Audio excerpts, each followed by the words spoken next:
long as you don't mind that. Not at all. I like legal stuff. Okay, so I guess we can get started with our work session. I will turn this over to Manager Mann. We're talking about URA TIF.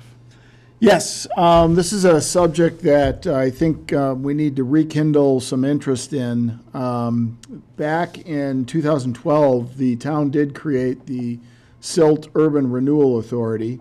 It has done some minor projects improving Main Street, but then also helped be a catalyst for the Dollar General store. But it's been sitting fallow since 2019. That's the last time that the meeting was held.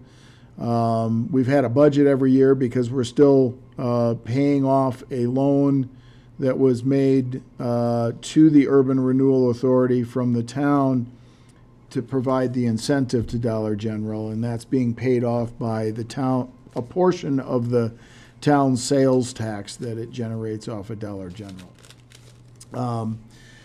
I don't know, Sheila, if you want to go to the next slide. This is a picture of what the Urban Renewal Authority encompasses. It includes everything in the yellow.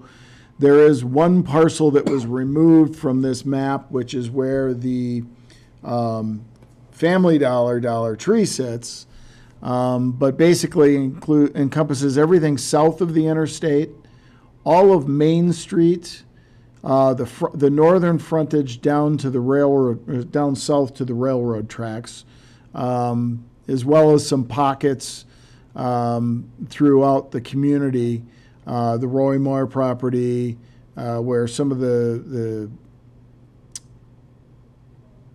I get the name correct, but one of the new storage unit facilities on the west end of town is included in the Urban Renewal Authority. But the reason I bring this up is that I don't know how familiar the board is with urban renewal authorities and tax increment financing, but the use of tax increment financing in combination with an urban renewal authority can be a pretty important economic engine that you can utilize to undertake projects, cause development to actually occur, et cetera. And it's an opportunity that I'm not sure that the town really wants to give up. And so I think it's important for us to look at revitalizing the URA.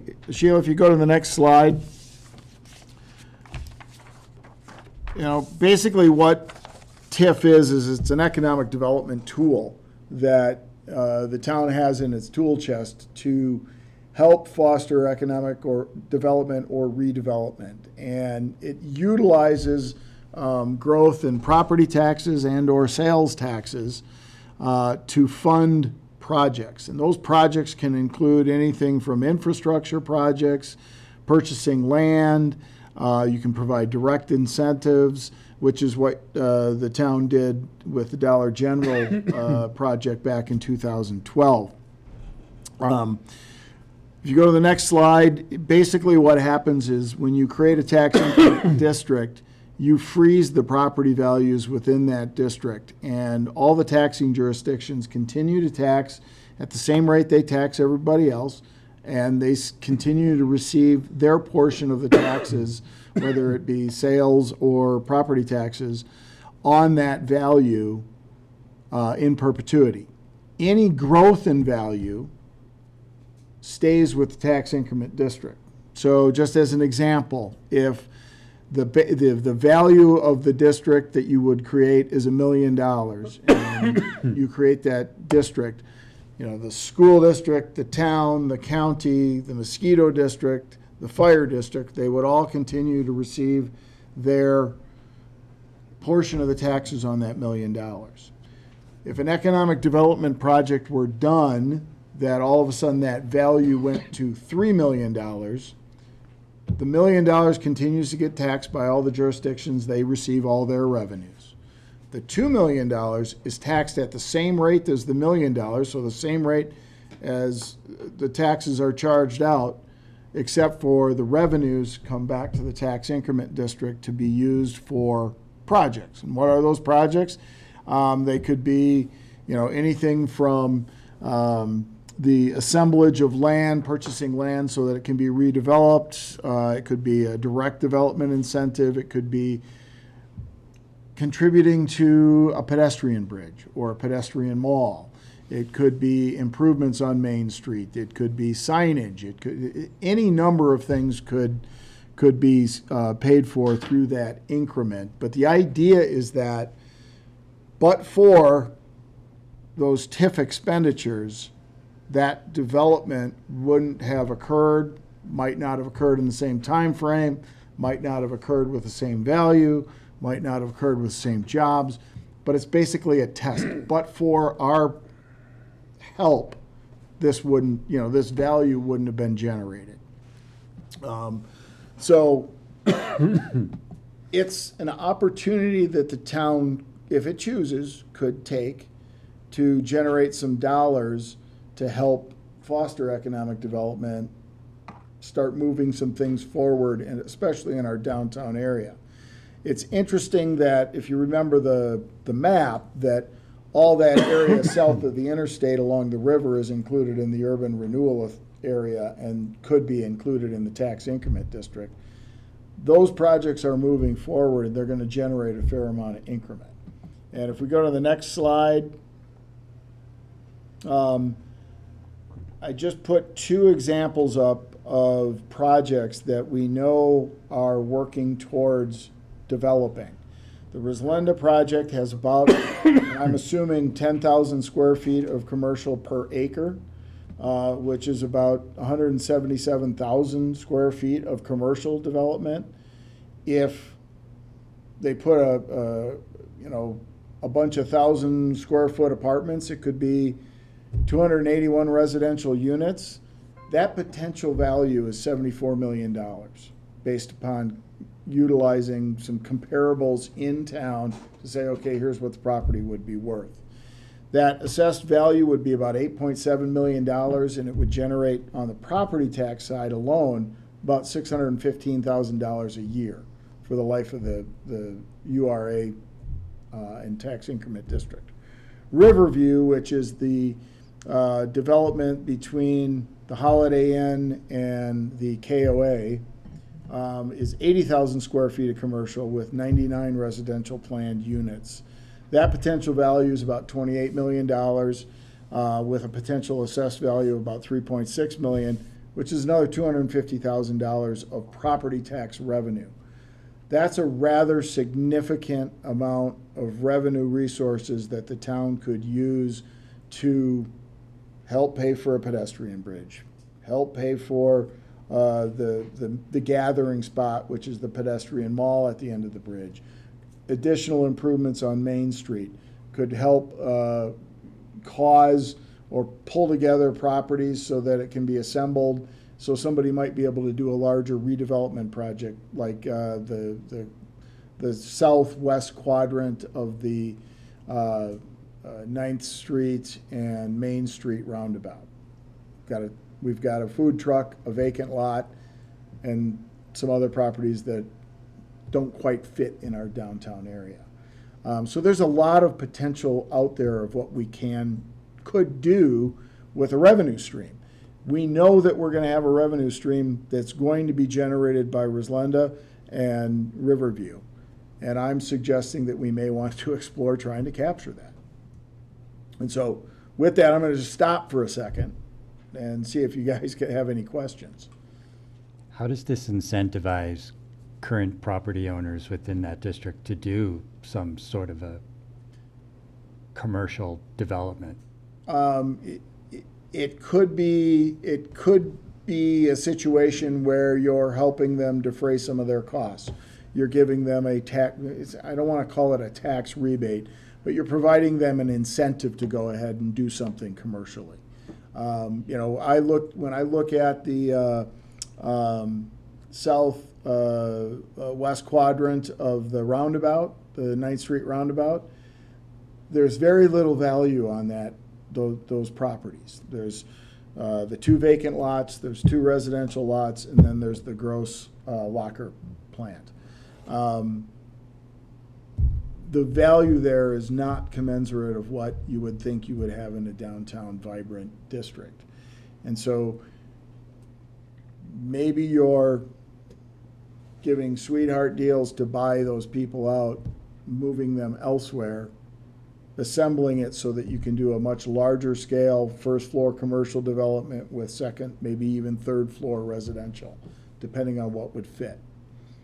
And so you'd be utilizing the revenue stream off that added value to pay for buying the parcels to assemble them in the first place. Because none of this is vacant land, right? It's owned, in other words, by No, somebody, it's by a private party. It's owned by somebody. So really, we're trying to incentivize them to help us bring Either- businesses to build it, and they will come, right? That's the Yes, Field of Dreams analogy. either they do the development themselves, or we find somebody that's gonna do the development for us. And so they're selling then to some third party. Okay. And sometimes the town ends up, or a community ends up acting as the catalyst. We're gonna buy the land to begin with, and then we're gonna transfer it to somebody who's gonna do the development. But, when you start looking at those larger redevelopment type projects, the bigger the parcel of land that you have, the easier it's gonna be to do a project. And the topography of that quadrant of the roundabout is such that it probably makes it fairly easy to have underground parking and then build up, so that you don't have to have a massive parking lot to meet the needs of the residential as well as the commercial. But there are other opportunities throughout the urban renewal area, especially when you look at the Main Street corridor down to Front Street. There's any number of properties down there that could use an incentive to do something. We've got the one taco truck that's talking about building a brick and mortar restaurant. That's a nice addition. These are all things that are positive. Whether, the town would have to incentivize that or not, I don't know. But it just creates an opportunity that if somebody comes and asks, you have that economic engine and the ability to do that. So this money, I think, originally came from the water wastewater fund.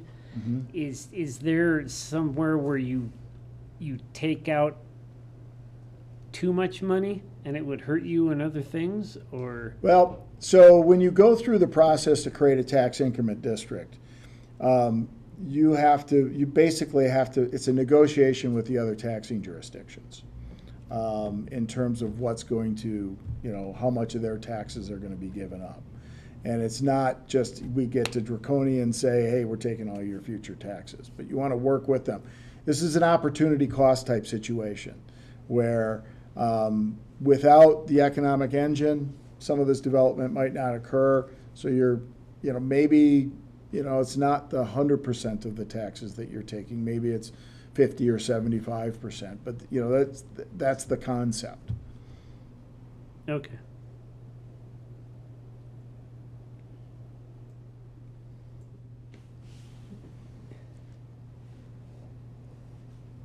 I know from conversations I've had with people starting businesses, trying to grow businesses, two specific use cases. One is a dentist.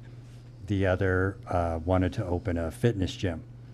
And so it was a non-starter for both of them because there was nowhere to put it. Period. That was their primary thing was I have nowhere, no Right. facility exists for me to put a dentist office. And I don't think you need that much room. My point is I think we need to do something to incentivize the property owners to think about the commercial opportunities as an outcome. Mm-hmm. And if we can do this to help incentivize them to think more commercially, especially in that downtown corridor, it gives us a lot of opportunity.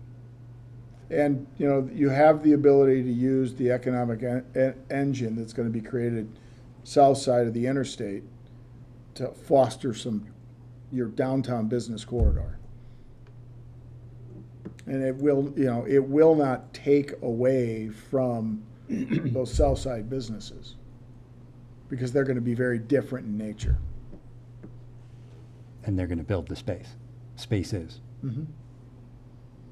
I think Chris has a good point, though. Where is this coming from? Going back to the opportunity cost. What's not getting funded because this is? You know, I don't know, that would be each taxing jurisdiction saying we do this with X amount of money, but this is an incremental piece of everybody's budget. And without capturing it, we're just kind of spinning our wheels. There's no incentive for anybody to do anything. Is this something that would have to be voted on by the public? Would this become an election-ish? Well, type of that's issue, kind of or- if we go to the next slide, that's our next steps. There we are. There you go. So, Segue. you read my mind. We've been working with Downtown Colorado, Inc., which is basically a kind of a consulting group that does downtown development districts, whether it's a TIF or a downtown development authority. They're going to be coming in the future. I wanted to introduce this tonight. We're going to get them scheduled. They're going to come in and do a much more in-depth, deep dive with the board to talk about the concepts. But then next step will then bring in stakeholders to really delve into how this might be formed and created. Those are kind of our next steps. We do know that back in, I think it was 2015, HB 151348 was adopted by the state, which requires us to add additional bodies to our Urban Renewal Authority board, and that includes the county, the school district, and one other taxing jurisdiction. So we would have to add those 3 seats to our Urban Renewal Authority, which is part of where the negotiation comes in when you start talking about it. I've had preliminary conversations with the school district about the concept. They really they have never been faced with a tax increment finance district. So they didn't really understand, the superintendent didn't really know what I was talking about, but we would have to include those jurisdictions in part of our conversations. But I think it's important that we re-energize the URA because it is a tool that we can use to help foster some of the things that we want to see happen in our downtown. And then I think I threw this in, and Director Centeno and I have been having many conversations about needing to revise our downtown zoning district or create a new zoning district that is much more focused on what the town would like to see in its downtown area. Not picking on the church whatsoever as a use. There aren't that many folks in town that thought a church in one of our downtown buildings was really a good idea. They wanted to see something else in that use. Because of the way our zoning is written right now, there are a lot of use by rights that we just can't say no to. So you could create a downtown zoning district that all uses would be a special use. And so then it would put the decision-making more in the hands of the planning and zoning and the board of trustees when somebody comes in and says, I want to do X. You get to then have formed out your vision for what you want in your downtown and say, does this fit? And if it does, what do we want to see it look like? If it doesn't, is there a way we can get to yes and say, okay, we'll accept it with X, Y, and Z, or flat out, no, this is not what we want to see in our downtown zoning or our downtown district. So, I mean, those are some options, and that's kind of some of the things that we're looking at, but those are basically the next steps. It's not necessarily a done deal by any means. This was just kind of introducing the concept to you folks so that when we bring Downtown Colorado Inc. in and they sit through a workshop with you, you have a better understanding of what they're talking about. But I think it's, as much as anything, a lot of it has to do with the six of you tonight, but all seven of you really starting to kind of think about what it is you'd like to see in the downtown. What types of uses, what types of development, what types of businesses do you want to see? First floor commercial, second floor residential. Do you want to go to a third floor, or do you want to stay at second floor? Those are the kind of things that I think it's important to start thinking about, because you are going to be faced with people that are going to raise the questions, and you need to have some of those answers in kind of a concept plan. Do you want a list? I want this business, I want this brand of that business. Yeah, Just there's a them all to lot. Jim.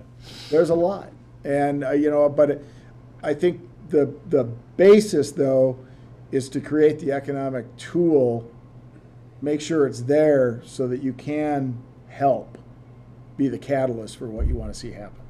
Well, if you have that groundwork, then there's expectations set too for businesses when they're coming in, so they'll have less questions and they know that we're there to help versus them doing all the legwork and them being told no or whatever. Right. Because that's their concern a lot of times, if they come in, if there is no plan, no vision, nothing set up, they're just coming in and ask, and then they don't know what's going on. Correct. Yeah. What are the limits to this? I mean, if you have half dozen people that all of a sudden want money, is that something that's doable, or does it need to be? It all depends on the dollars and cents of the deals. And I would argue that every deal that you look at is on a case-by-case basis. And just because you did something for property X does not mean you're going to do the same thing for property Y. Okay, that's what I was wondering. And and a lot of times in my experience, in my public finance career, first developer in gets the biggest bang for their buck. The last developer, not so much. So you're trying to create the engine, the vibe with that first developer, so you may be giving a greater incentive to that developer than you're doing for developer 10, 11, 12, because you've already created it. So why should we continue? But It's those already second, here. third- Why do we need to keep incentivizing you? Yeah, the third, fourth, fifth Gotcha, yeah. people, there's already a framework that they're building within now. Correct. Versus starting from scratch. And so there's this sliding scale. But then you might get developer number 8 comes in with something that the town really, really wants. And so you have to be very flexible with, and I wouldn't say that there are any, absolutes. There's a lot more gray when Yeah. you start doing something like this than there is black and white. It seems like you would, at least if something really didn't fit within the downtown concept, like not necessarily I can't think of anything besides a coffee shop. We already have that, but as far as a set list, but if something really doesn't fit within the downtown concept, then we would have the power to say no to that at very least. Or at but- least not incentivize them. Well- If they want to do it, they do it on their own dime. Right. Exactly. You might not say no, but you might not be necessarily contributing to that development. Like somebody came in and wanted to, what's the worst thing I can think of? And I don't want, right now, this is what comes to mind, and it's not the worst thing in the world, but somebody came in and wanted to put a used car lot at 9th and Main. I'm not sure that's really what the town wants in their front door. And this is just the assistance part of that. They would still go through planning and zoning. It would There's- still, that whole It- part of the process would be separate from this. They could converge at some point. Yes. But this is for financial assistance. They would still have to go through the normal permitting. Correct. Business development process with Nicole and team. Correct. Usually it's all working at the same time, but yes. It still It was still good stuff. requires all the same All that approvals. diligence And still actually, applies. if you were to create the downtown zoning district in whatever fashion you wanted to create it, it actually maybe puts an extra layer of scrutiny on it, because if you were to make every use special use, then you've got to take it to planning commission, planning and zoning, and it's got to come through the board. it's a little higher scrutiny. Any other quick questions before we have to wrap up? Nope. Oh, we're good. All right. Thank you for that. Thank you. We're going to get them on the schedule? We are. Brilliant. Do we want to take a minute or two in case anybody needs to? I'm gonna grab a cookie more than we're eating. Didn't even know the cookies were out there. Sitting over by.